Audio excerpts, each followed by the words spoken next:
Ano ang rabies?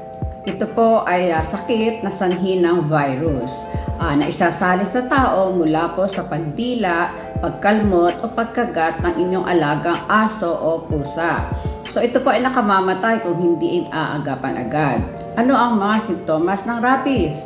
Una po, takot sa tubig. Kahit sa isang baso tubig lang po ay natatakot ang taong may rabies. Pangalawa, ayaw ng ingay, aliwanag o hangin. Natatakot po kahit sa electric fan lang.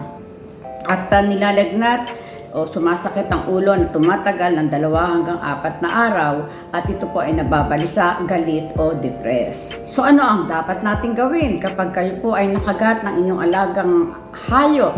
Una po, sumangguni kaagad sa inyong doktor sa loob ng 12 to 48 hours mula nang ma-expose sa rabies at sundin po ang schedule ng pagpapabakuna.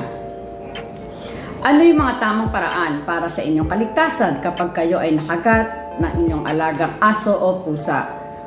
Hugasan po kaagad ng sabon at tubig ang sugat na kagat ng hayop. Pangalawa, pwede po natin itong linisin ng betadine or alcohol at pinaka-importante po, ang magpakonsulta sa inyong doktor.